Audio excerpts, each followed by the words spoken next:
어떤 시골 교회에 한 목사님이 부임해 오셨습니다. 드디어 목사님이 첫 번째 설교를 하게 되었습니다. 그 첫 번째 설교 제목이 뭐였냐면 자신을 속이지 말라라는 그러한 말씀 제목이었고, 본문은 야고보서 1장 22절 말씀이었습니다. 너희는 도를 행하는 자가 되고 듣기만 하여 자신을 속이는 자가 되지 말라. 첫 번째 주일 설교를 듣고 성도들이 큰 은혜를 받았습니다. 그리고 그 다음 주 설교도 기대가 되는 거예요. 그 다음 주일이 되었습니다. 말씀 제목이 똑같고 말씀 구절도 똑같은 거예요. 하고 이상하지만 또 말씀을 들어보는데 똑같은 말씀을 똑같이 하는 거예요. 왜 그러지? 이상하다. 세 번째 주일도 똑같은 설교 제목에 똑같은 본문인 거예요. 그러니까 성도들이 이제 수근수근거립니다. 목사님이 이상한데? 어떤 장로님이 목사님에게 이렇게 묻습니다. 언제 새로운 설교를 하실 겁니까? 하고 물어보니까 목사님이 뭐라고 대답하냐면 이 말씀을 삶에 적용할 때 저는 새로운 설교를 시작할 것입니다. 성도들이 듣기만 하지 행하지 않는다. 변화가 없다는 거예요. 그래서 계속해서 그 설교를 했다는 거예요. 우리 신앙의 양심을 찌르는 이야기입니다. 한국 교회 교인들을 보면 착각하는 것이 있지요. 설교를 많이 듣고 말씀을 많이 알면 믿음이 좋은 것으로 착각합니다. 예배의 자리만 지키면, 봉사의 자리만 지키면 자신은 괜찮은 신앙인이라고 착각을 합니다. 설교를 듣는 것으로 자신의 의무를 다한 것처럼 사랑하라, 겸손하라, 섬겨라, 베풀어라 말씀을 듣지만 여전히 자기 만족을 위해서 삶을 살아가는 우리들의 모습을 발견할 수가 있습니다. 여러분, 하나님께서 여러분에게 말씀을 주시는 이유가 뭘까요? 감동받아라, 위로받아라, 이런 의도에서 말씀을 주시는 걸까요? 아니에요. 말씀대로 살아내라고, 순종하라고, 말씀대로 행하라고 주신 거예요. 그래서 야고보 사도는 행함 없는 들음은 자신을 속이는 행위라고 말씀하고 있잖아요. 오늘 본문에 등장하는 야곱이 바로 그런 사람이었습니다. 야곱은 약복강에서 이스라엘이라 새 이름을 얻고 하나님을 만났어요. 예서의 문제가 해결받았습니다. 그런데 베델로 가야 될 이 야곱이 베델이 아니라 어디로 가냐면 세겜으로 향합니다. 세겜은 어디냐면 그리심 산과 에발산의 사이에 위치해 있는 곳이에요.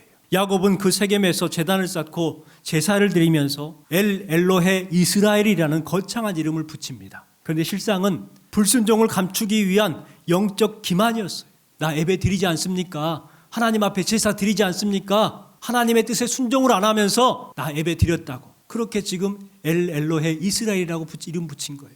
야곱은 그때부터 또다시 어려움을 당하게 됩니다. 여러분, 하나님께서는요 우리에게 좋은 것을 주시기를 원하시는 분이에요. 편 34편 10절에 보니까 젊은 사자는 궁핍하여 줄일지라도 여호와를 찾는 자는 모든 좋은 것으로 부족함이 없으리로다. 마태복음 7장 11절 말씀에 보면 너희가 악한 자라도 좋은 것으로 자식에게 줄 줄 알거든 하물며 하늘에 계신 너희 아버지께 구하는 자에게 좋은 것으로 주시지 않겠느냐. 하나님은 우리에게 좋은 것을 주시기를 원하세요. 그런데 실제 우리의 삶은 어떤가요? 우리의 삶은 시련이 많고 궁핍할 때가 많이 있어요. 우리의 신앙의 성숙을 위해서 우리에게 고난도 주시고 은혜도 주시는 거예요. 그런데 우리는 그것을 모르고 하나님의 뜻을 거슬러 살아가면서도 내 할 것 다 한 것처럼 예배 드렸잖아요. 헌금했잖아요. 할 것 다 했는데 왜 나한테 이렇게 고난 주시고 궁핍하게 하십니까? 여러분, 하나님은요 우리의 신앙의 분량을 체크하셔요. 은혜의 분량을 조정하셔요.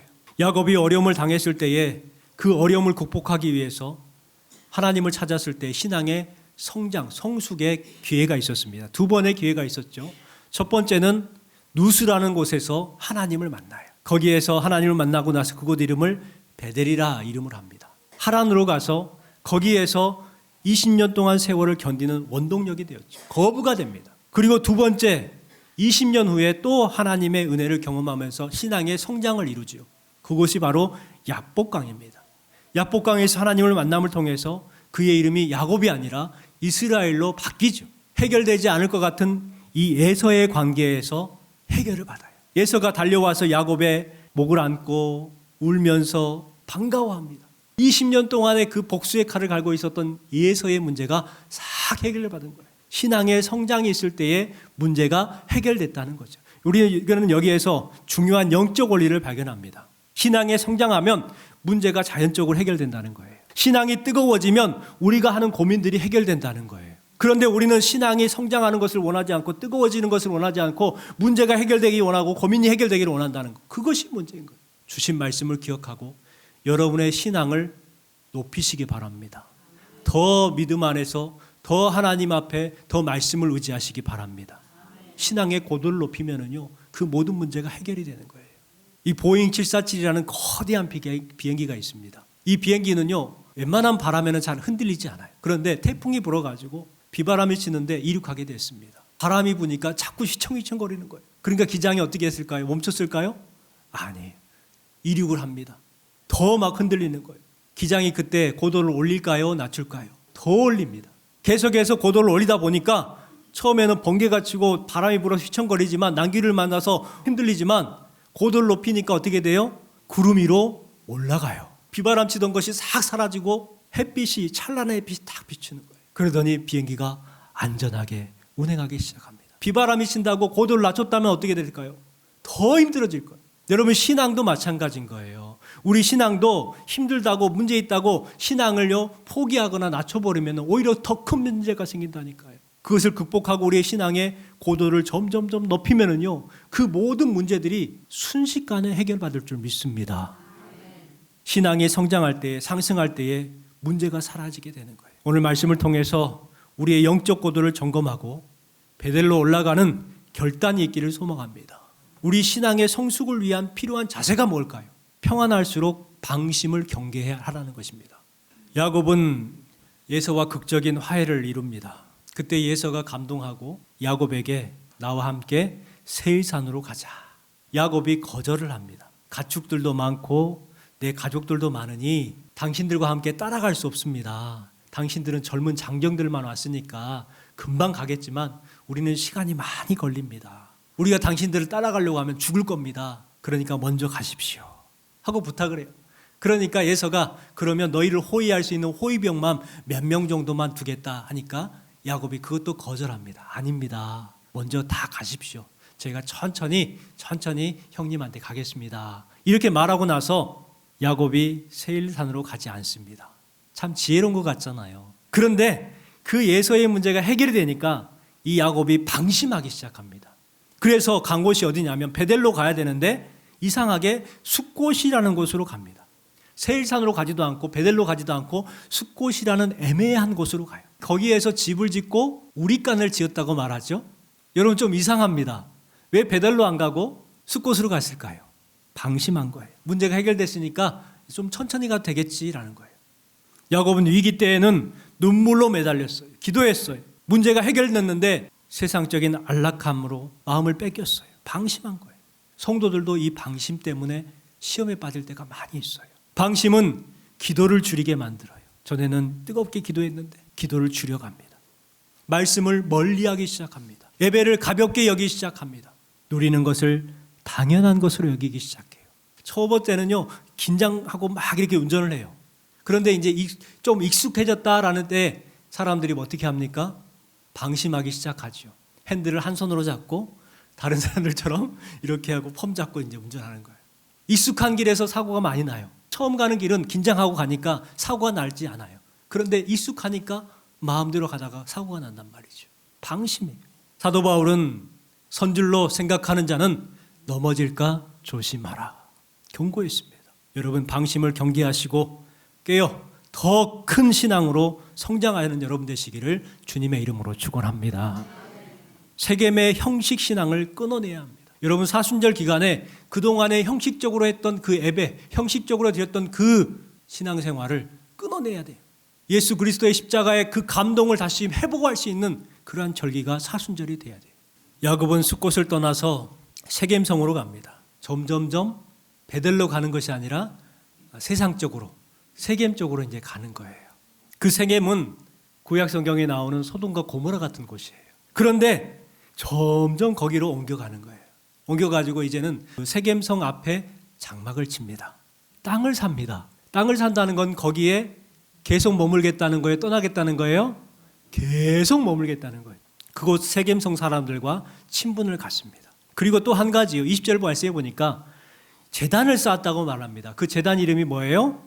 엘 엘로헤 이스라엘 이렇게 말합니다. 하나님은 이스라엘의 하나님이다. 이와 같은 뜻으로 엘헬로의 이스라엘이라고 고백을 했어요. 좋은 뜻 같잖아요. 그런데 사실은 이것은 이 야곱이 하나님을 향한 영적 꾀를 낸 거예요. 지금 베델로 가야 되는데 베델로 가지 않고 세겜에 머물면서 하나님 앞에 제사를 드렸어요. 엘엘로의 이스라엘이라고 고백을 하면서 하나님 앞에 제단을 쌓았어요. 표면적으로 보면 신앙이 좋고 믿음이 좋은 것 같아요. 그런데 그 믿음은 좋은 믿음일까요? 잘못된 믿음일까요? 잘못된 믿음이에요. 야곱이 베델로 가지 않고 자신의 불편한 양심을 달래기 위해서 적당하게 예배하는 행위, 그것이 바로 엘엘로의 이스라엘이었어요. 마음은 딴 데 있는데 형식만 갖춘 예배를 드렸어요. 그런데 그 예배하는 자세가 우리에게도 있더라고요. 안 드리면 꺼림직하고 그래서 온라인 예배를 드립니다. 하나님 예배 드렸잖아요. 뭘 더 바라세요? 여기까지만 하겠습니다. 어떤 분들은 교회를 정할 때에 자기 만족을 위해서 교회를 정합니다. 가보고 자기 기준의 교회를 판단하고 목회자를 판단하고 성도들을 판단하고 내가 편하게 할 수 있는 곳을 택한다는 거예요. 이것이 바로 야곱이 드린 엘엘로의 이스라엘의 제단이에요. 겉으로는 좋은 것처럼 보이지만 속은 아주 잘못된 이기적인 예배입니다. 여러분, 예배는 하나님이 원하시는 곳에서 하나님이 원하는 방법으로 드려야 합니다. 어떤 선교사님이 이 말을 하더라고요. 하나님이 가라고 하신 곳에 가면 축복입니다. 그러나 하나님이 가지 말라고 하는 곳에 가면 고생입니다. 이 말을 하더라고요. 자기가 그런 경험을 했다는 거예요.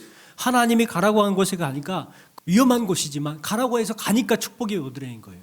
그런데 내가 볼 때에 야, 필리핀 가니까 마닐라가 수도다. 마닐라 주변에서 하자 해가지고 마닐라 주변에다가 했더니 고생을 했다는 거예요. 그래서 이 말을 하더라고요. 하나님께서 가라 하시는 곳에 가면 축복인데 하나님이 가지 말라고 하는 곳에 가면 고생이더라. 이 말은 단순하지만 신앙의 본질을 알게 하는 말입니다. 세겜의 형식적인 신앙이 아니라 하나님이 원하시는 베델로 진정한 예배를 드리는 여러분 되시기를 주님의 이름으로 축원합니다. 안락을 넘어 베델로 올라가야 합니다. 우리가 읽진 않았지만 34장 5절부터 7절까지 말씀에 보면은 이 야곱의 딸 디나가 세겜성 하몰의 아들에게 겁탈을 당합니다. 강간을 당해요. 이 디나가 이 세겜성으로 이제 쇼핑하기 위해서 돈을 가지고 시장으로 갔어요. 그런데 거기에서 디나가 좀 예뻤던 것 같아요. 그러니까 이 딸을 보고 반해가지고 그 딸을 데려다가 겁탈을 합니다. 그 일이 있고 나서 야곱이 그 말을 듣고 분노를 했지만 어떻게 할 수가 없는 거예요. 세겜성 사람들하고 친하게 지내야 되잖아요. 여기 살려면. 그러니까 말도 못하고 그냥 끙끙 앓고만 있는 거예요. 자녀들은 양을 치기 위해서 멀리 떠나 있는 거예요. 돌아오면 내가 이야기해야 되겠다. 그런데 마침 그 디나의 친오빠들, 엄마가 같은 그 오빠들, 자기 같은 배에서 나온 동생이 강간을 당했다는 말을 듣고 분노하고 화가 납니다. 그래서 세겜성 사람들한테 찾아가요. 그러니까 이 세겜성의 그 하몰의 아들이 디나를 보고 너무너무 반했어요. 그래서 나에게 아내를 달라고 했더니 안 된다. 너희들은 할례를 안 받았지 않느냐. 할례를 안 받았으니까 안 돼. 할례를 받으면 우리가 디나를 너에게 주겠다. 이렇게 해요. 그러니까 세겜성 사람들이 그러면 그렇게 하자 해가지고 모두가 다 남자들이 할례를 받습니다. 그런데 3일째 되는 날, 고통이 가장 극심한 날, 그날 어떻게 했어요? 그 세겜성 사람들, 남자들을 다 학살을 해버립니다. 다 죽여버립니다. 그 사실을 알고 야곱이 분노를 하죠. 너희들이 왜 그랬느냐? 우리가 망하게 되었도다. 화를 냅니다. 당시에 그 세겜성 주변에 있는 이웃들이 있을 거 아니에요. 그러면 그 이웃들이 가만히 있겠어요? 분명히 이 야곱의 가족들을 다 몰살시킬 거 아닙니까? 이 야곱이 벌벌벌 떨고 있는 거예요. 도망갈 수도 없고 이러지도 못하고 저러지도 못하고 있을 때에 하나님께서 야곱에게 다시 명령하십니다. 하나님이 야곱에게 이르되 일어나 베델로 올라가서 거기 거주하며 하나님께 거기서 제단을 쌓으라 하신지라. 베델로 올라가라는 거예요. 거기서 제단을 쌓으라는 거예요. 야곱이 그 말을 듣고 올라갑니다. 여러분, 올라갈 때에 쉬웠을까요? 어려웠을 거예요. 왜냐하면 도망가면은요, 그 옆에 있었던 다른 사람들이 막 쫓아올 거 아니에요. 공격해 올 거 아니에요. 그러면 어떻게 될지 모르는 거예요. 그런데 놀랍게도 베델로 올라가는 길을 하나님께서 열어주셨고 쫓아오는 사람들을 막아주셨다고 말씀을 합니다. 35장 5절 말씀해 보세요. 그들이 떠났으나 하나님이 그 사면 고을들로 크게 두려워하게 하셨으므로 야곱의 아들들을 추격하는 자가 없었더라. 하나님께서 막아주셨어요. 막아주셨어요. 여러분, 가장 안전한 곳은 세겜의 벙커가 아니라 하나님의 품이라는 것을 믿으시기 바랍니다. 고 하영조 목사님께서 큰 교회를 이루셨잖아요. 온누리 교회라는 거대한 대형 교회를 이루셨어요. 성도들에게 늘 강조하는 것이 한 가지가 있었습니다. 이제 교회에 와서 등록을 하고 7년 정도 된 성도들에게 사명을 하나씩 주시는 거예요. 7년이 딱 되면 그 성도들을 모아놓고 우리 교회를 떠나십시오. 우리 교회를 떠나서 주변에 있는 작은 교회에 가서, 개척교회에 가서 봉사하고 헌신하십시오. 떠나십시오. 그렇게 간곡하게 부탁하고 명했다는 거예요. 그런데요, 그때 떠나는 사람들이 뭐라고 했고 떠났을까요? 아, 나 여기가 좋은데, 큰 교회에서 신앙생활하는 게 좋은데 왜 작은 교회에 가라고 하지? 아, 힘들 건데 하면서 투덜투덜하면서 그 작은 교회로 갔어요. 그리고 작은 교회에서 헌신하고 봉사합니다. 이제 그런 분들이 몇 년 지나면 모이는 때가 있나 봐요. 그때 모여서 간증을 하는데 다들 한 목소리로 뭐라고 하냐면, 지나고 보니까 너무 잘 떠났다는 거예요. 고생은 했지만 그곳에서 하나님을 더 진지하게 만나는 은혜가 있었다라고 고백을 합니다. 오늘 하나님께서 우리에게 분명히 말씀하십니다. 세겜에 머물지 말고 베델로 올라가라. 세겜은 거대한 성이에요. 물질로 풍족한 성입니다. 베델은 척박한 곳이고 광야입니다. 아무것도 없습니다. 그런데 우리가 가야 될 곳은 세겜이 아니라 베델이라는 거예요. 여러분, 방신과 형식적인 신앙, 안락을 넘어서 이 사순절 기간에 순종하여 베델로 올라가기를 기뻐하는 여러분의 삶이 되시고, 여러분의 가정을 보호하신 하나님의 영광과 여러분의 앞날을 열어주시는 하나님의 은혜가 함께 하시기를 주님의 이름으로 축원합니다. 여러분, 세겜이 아니라 베델을 향해 걷는 삶이 되시기를 주님의 이름으로 축원합니다.